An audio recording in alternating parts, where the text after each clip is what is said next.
Urea విషయంలో తెలంగాణపై కేంద్రం రాజకీయంగా వివక్ష చూపిస్తోందని మంత్రి తుమ్మల ఆవేదన వ్యక్తం చేశారు. అసలు దేశంలో యూరియానే సక్రమంగా ఉత్పత్తి కావడం లేదన్నారు. బీజేపీ వాస్తవాలు బయటపెడితే రైతులను నిలదీస్తారని మంత్రి ఆరోపించారు. కేంద్రాన్ని ఎన్నోసార్లు అడిగామని, పార్లమెంట్లో కాంగ్రెస్ ఎంపీలు గొడవ చేయడంతో కొంత ఇస్తున్నామన్నారని మంత్రి చెప్పుకొచ్చారు. 10,000 మెట్రిక్ టన్నుల యూరియా మాత్రమే ఇప్పుడు తెలంగాణకు వస్తుందని, ఇంకా 60,000 మెట్రిక్ టన్నుల యూరియా కావాలని మంత్రి తుమ్మల అన్నారు. 5 నెలల గ్యాప్ పూరిస్తే రైతులకు ఇబ్బందులు ఉండవని చెప్పుకొచ్చారు. బీజేపీ అధ్యక్షుడు రామచంద్రరావుకు యూరియా గురించి తెలుసుకోవాలని హితవు పలికారు. రైతుల సమస్యలతో రాజ్యాధికారం వస్తుందనుకోవడం భ్రమన్న మంత్రి యూరియా దాచుకుని ఏం చేస్తారని ప్రశ్నించారు.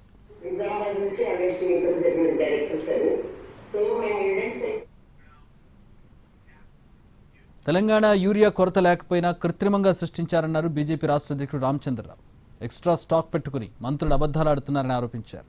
రైతులకు సబ్సిడీలో ఎరువులు ఇస్తున్న మోడీ సర్కార్ను విమర్శిస్తున్నారని ఫైర్ అయ్యారు. యూరియా లేదని మంత్రులు చెప్పడం వల్ల బ్లాక్ మార్కెట్ పెరిగి ఈ పరిస్థితి వచ్చిందన్నారు. తాను చెప్పిన దాంట్లో తప్పుంటే రాజీనామా చేస్తానంటూ సవాల్ చేశారు బీజేపీ రాష్ట్ర అధ్యక్షుడు రామచంద్రరావు.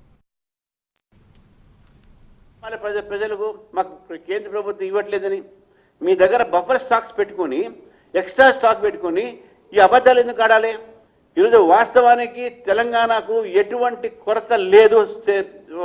అది ఈరోజు యూరియా షాపుల ముందు లైన్లన్నీ కూడా ఉన్నాయంటే అది కేవలం miss management of the Congress government, Telangana Congress government. నేను చెప్పిన దాంట్లో ఒక్క అక్షరం కూడా తప్పుంటే, అది ఒక్క అక్షరం కూడా తప్పుంటే నేనే రిజైన్ చేస్తా. మీరు చెప్పిన దాంట్లో తప్పుంటే మీరు రిజైన్ చేయండి తుమ్మల నాగేశ్వర గారు.